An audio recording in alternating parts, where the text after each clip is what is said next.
وسلام على عباده الذين اصطفى أما بعد. قال الله تبارك وتعالى في كلامه المجيد: أعوذ بالله من الشيطان الرجيم. بسم الله الرحمن الرحيم. لئن شكرتم لأزيدنكم ولئن كفرتم إن عذابي لشديد. صدق الله مولانا العظیم. میرے محترم بزرگوں اور دوستو، اللہ تبارک و تعالیٰ نے ہمیں اور آپ کو بے شمار نعمتوں سے نوازا ہے۔ ہر بندے پر اللہ تبارک و تعالیٰ کی اتنی نعمتیں ہیں جن کو وہ کبھی شمار نہیں کر سکتا۔ ہر پہلو سے اللہ تبارک و تعالیٰ کی ہم پر اور آپ پر بے شمار نعمتیں ہیں۔ سب سے بڑی نعمت اللہ تبارک و تعالیٰ کی ہم پر یہ ہے کہ اللہ تبارک و تعالیٰ نے ہمیں انسان بنایا اور ساتھ ساتھ ایمان کی دولت سے سرفراز فرمایا۔ یہ بھی اللہ کی بہت بڑی نعمت ہے۔ اسی طرح سے اللہ کے پیارے نبی صلی اللہ علیہ وسلم کی امت نے پیدا فرمایا، یہ بھی اللہ تبارک و تعالیٰ کی بہت بڑی نعمت ہے۔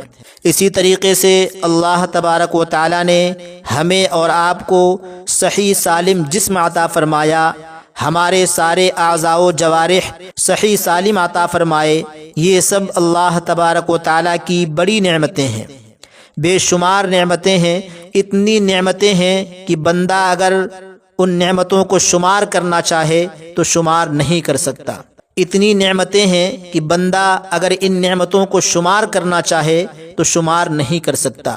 اسی لیے اللہ تبارک و تعالیٰ نے قرآن مجید میں ارشاد فرمایا: وَإِن تَعُدُّوا نِعْمَةَ اللَّهِ لَا تُحْصُوهَا، اگر تم اللہ کی نعمتوں کو شمار کرنا چاہو تو نہیں کر سکتے۔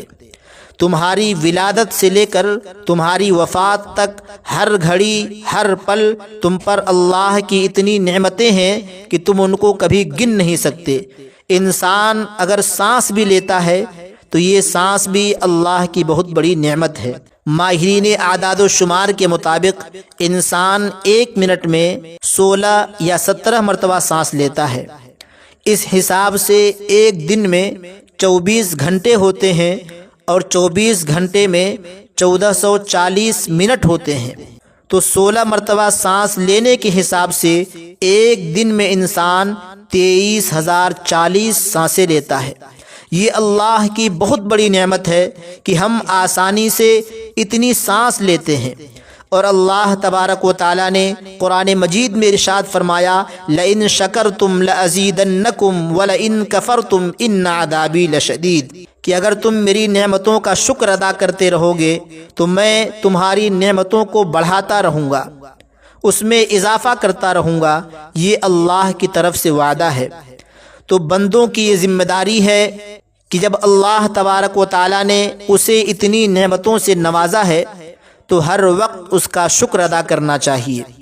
کبھی بھی اللہ کے کسی نعمت کی ناشکری نہیں کرنی چاہیے۔ بندہ امتحان میں ہوتا ہے، آزمائشوں میں ہوتا ہے۔ 2 طرح کے حالات آتے ہیں۔ ایک حالات آتے ہیں جو اس سے صبر کا تقاضا کرتے ہیں، اور ایک حالات آتے ہیں جو اس سے شکر کا تقاضا کرتے ہیں۔ اگر بندہ دونوں کر لے جائے تو بندہ بہت بڑا عبادت گزار اور اللہ کا قریبی ہو جائے گا۔ چنانچہ ایک واقعہ لکھا ہے کہ حضرت موسیٰ علیہ السلام سے ایک شخص کی ملاقات ہوئی۔ اس نے کہا: یا نبی اللہ، میں بہت دولت مند ہوں، بہت ہی امیر ہوں، اتنی دولت ہے کہ اب یہ دولت مجھ سے سنبھالی نہیں جاتی۔ آپ کی تو اللہ تبارک و تعالیٰ سے بات چیت ہوتی رہتی ہے، آپ اپنے پروردگار کی بارگاہ میں عرض کیجئے گا کہ مجھے مزید دولت دینا بند کر دے۔ حضرت موسیٰ علیہ السلام نے فرمایا: ٹھیک ہے۔ کچھ آگے گئے تو دیکھا ایک شخص ننگے بدن ریت کے اندر بیٹھا ہوا ہے۔ جب اس شخص نے موسیٰ علیہ السلام کو دیکھا تو کہنے لگا: یا نبی اللہ، حالات بہت خراب ہیں، حالات بہت برے ہیں، بہت ہی پریشان حال ہوں، میرے پاس نہ کچھ کھانے کو ہے، نہ پینے کو ہے، نہ پہننے کو ہے۔ آپ دیکھ ہی رہے ہیں کہ میں ریت کے اندر بیٹھا ہوا ہوں اور ریت ہی سے میں نے اپنے سطر کو چھپایا ہوا ہے۔ آپ تو اللہ کے نبی ہیں، اللہ کے مقرب ہیں، آپ کی تو اللہ تعالیٰ سے بات چیت ہوتی ہے۔ آپ اپنے رب سے کہیے گا کہ وہ مجھ پر رحم فرمائے، میرے حالات بدل دے۔ فرمایا ٹھیک ہے۔ حضرت موسیٰ علیہ الصلاۃ والسلام اللہ رب العزت کی بارگاہ میں حاضر ہوئے اور عرض کیا، مولا آج تیرا ایک بندہ ملا تھا، وہ کہہ رہا تھا میں بہت امیر ہوں، میرے پاس دولت بہت زیادہ ہے، اور اتنی زیادہ ہے کہ میں اب اس دولت کو سنبھال بھی نہیں سکتا، تو اب مجھے مزید دولت دینا بند کر دے۔ تو اللہ رب العزت نے فرمایا کہ موسیٰ تو میرے اس بندے سے کہنا کہ تو میرا شکر ادا کرنا بند کر دے، میں تجھے عطا کرنا بند کر دوں گا۔ پھر حضرت موسیٰ علیہ السلام نے عرض کیا کہ مولا تیرا ایک اور بندہ بھی راستے میں ملا، وہ کہہ رہا تھا کہ میں بہت پریشان حال ہوں، حالات بہت خراب ہیں، کھانے پینے کو نہیں ہے، پہننے کو نہیں ہے۔ اللہ تبارک و تعالیٰ نے ارشاد فرمایا کہ موسیٰ میرے اس بندے سے کہنا تو میرا شکر ادا کرنا شروع کر دے۔ حضرت موسیٰ علیہ الصلاۃ والسلام تشریف لائے اور اس دولت مند سے مخاطب ہوئے اور فرمایا تیرے لیے یہ حکم ہے کہ تو اللہ تبارک و تعالیٰ کا شکر ادا کرنا بند کر دے۔ اس بندے نے جب یہ بات سنی تو کہنے لگا، یا نبی اللہ یہ کیسے ہو سکتا ہے، میں اس کا شکر ادا کرنا بند کر دوں؟ میرے پاس تو جب کچھ بھی نہیں تھا جب بھی میں اس کا شکر ادا کرتا تھا، اب جب اس نے اتنا کچھ عطا کر دیا تو میں شکر ادا کرنا کیسے بند کر سکتا ہوں؟ یا نبی اللہ مجھ سے یہ نہیں ہوگا، میں تو ہر لمحہ ہر گھڑی اس کا شکر ادا کرتا ہوں اور ایسا ہی کرتا رہوں گا۔ پھر حضرت موسیٰ علیہ الصلاۃ والسلام دوسرے شخص کے پاس پہنچے اور اس سے مخاطب ہوئے اور کہنے لگے کہ تیرے لیے یہ حکم ہے کہ تو آج سے اللہ تبارک و تعالیٰ کا شکر ادا کرنا شروع کر دے۔ اس نے جب یہ بات سنی تو کہنے لگا، یا نبی اللہ شکر ادا کروں؟ کس چیز کا شکر ادا کروں؟ میرے پاس تو کچھ بھی نہیں ہے، کھانے پینے کو نہیں ہے، یہاں تک کہ ستر چھپانے کو بھی نہیں ہے۔ ابھی وہ شکایت اور ناشکری کے انبار لگا ہی رہا تھا کہ اچانک ایک ہوا کا جھونکا آیا اور وہ ریت کے ذرات جس سے وہ اپنا ستر چھپائے ہوئے تھا، وہ ہوا کا جھونکا اس ریت کو بھی اڑا کر لے گیا۔ میرے محترم بزرگوں اور دوستو، آپ نے دیکھا کہ اللہ تبارک و تعالیٰ اپنے شکر گزار بندے کو دنیا و آخرت میں ہر نعمت سے سرفراز کرتا ہے۔ جو اللہ تعالیٰ کا شکر گزار بندہ ہوتا ہے، اگر اس کے پاس کم ہوتا ہے تو وہ زیادہ عطا فرماتا ہے، اس میں برکت دیتا ہے، اور زیادہ ہوتا ہے تو وہ مزید عطا فرماتا ہے۔ اور جو بندہ ناشکری کرتا ہے تو اس کے پاس جو ہوتا ہے وہ بھی واپس لے لیا جاتا ہے۔ یہ ناشکری ایسا مرض ہے جو ہر شے کو کھا پی جاتی ہے، اسی لیے ہر حال میں ہمیں اللہ تبارک و تعالیٰ کا شکر ادا کرنا چاہیے۔ اللہ کے نبی صلی اللہ علیہ وسلم نے حضرت معاذ رضی اللہ تعالی عنہ کو دعا سکھائی تھی کہ معاذ تم یہ دعا مانگا کرو، اللہم اعنی علی ذکرک و شکرک و حسن عبادتک، اے اللہ تو میری مدد فرما اپنے ذکر کے سلسلے میں اور شکر کے سلسلے میں اور اچھی عبادت کے سلسلے میں۔ اسی لیے ہمیں چاہیے کہ ہم ہر حال میں اللہ کا شکر ادا کریں۔ چنانچہ روایات میں آتا ہے کہ آپ صلی اللہ علیہ وسلم اتنی زیادہ عبادت کیا کرتے تھے کہ آپ کے پیروں میں ورم آ جاتا تھا۔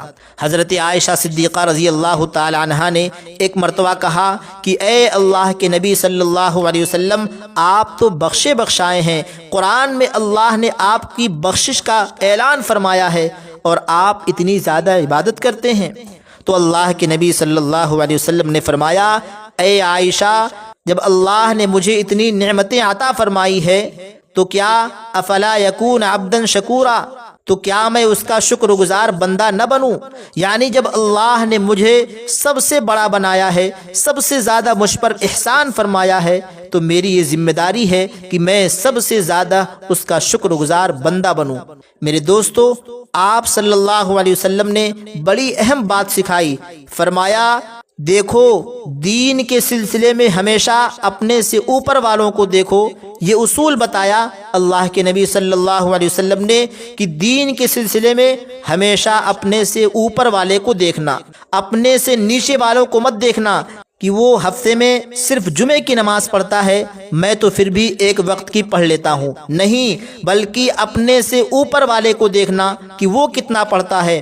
ہم تو اس سے کم ہی پڑھتے ہیں، ہم کو تو اس سے زیادہ پڑھنا چاہیے۔ یہ جذبہ ہوگا تو انسان ترقی کرے گا اللہ کی عبادت میں، اللہ کے ذکر میں۔ اور پھر فرمایا دنیا کے معاملے میں ہمیشہ اپنے سے نیچے والوں کو دیکھو۔ اگر اللہ نے آپ کو سائیکل کی بھی نعمت دی ہے تو آپ اس کو دیکھیے جس کو اللہ نے سائیکل بھی نہیں دی۔ اگر اللہ نے آپ کے پیر میں چپل نہیں دیا ہے تو اس کو دیکھ لیجئے جس کو اللہ نے پیر ہی نہیں دیا۔ تو یہ بڑی نعمتیں ہیں اللہ کی۔ میرے دوستو، شیخ سعدی رحمۃ اللہ علیہ کا واقعہ مشہور ہے کہ وہ ایک مرتبہ نماز پڑھنے گئے مسجد میں تو کسی نے ان کی چپل چوری کر لی۔ اب وہ بیچارے ننگے پیر چل رہے تھے اور ان کو بڑی شرم آ رہی تھی۔ ان کے دل میں طرح طرح کے خیالات پیدا ہو رہے تھے۔ اسی دوران ان کو ایک بندہ نظر آیا جس کے دونوں پیر ہی نہیں تھے۔ جب انہوں نے اس بندے کو دیکھا تو ان کا دل اللہ کی طرف متوجہ ہو گیا اور کہنے لگے کہ اے اللہ، میرے تو چپل ہی غائب ہیں، لیکن تیرا کتنا بڑا احسان ہے کہ میرے پیر صحیح سلامت ہیں۔ چپل تو دوسری بھی آ جائے گی لیکن اس بندے کے تو پیر ہی نہیں ہے۔ تو میرے دوستو، ہم پر اللہ کی کتنی نعمتیں ہیں کہ ہم ان کو شمار نہیں کر سکتے۔ اللہ تبارک و تعالیٰ سے دعا ہے کہ اللہ ہم سب کو شکر ادا کرنے کی توفیق عطا فرمائے، ناشکری سے ہم سب کو بچنے کی توفیق عطا فرمائے۔ وما علینا الا البلاغ۔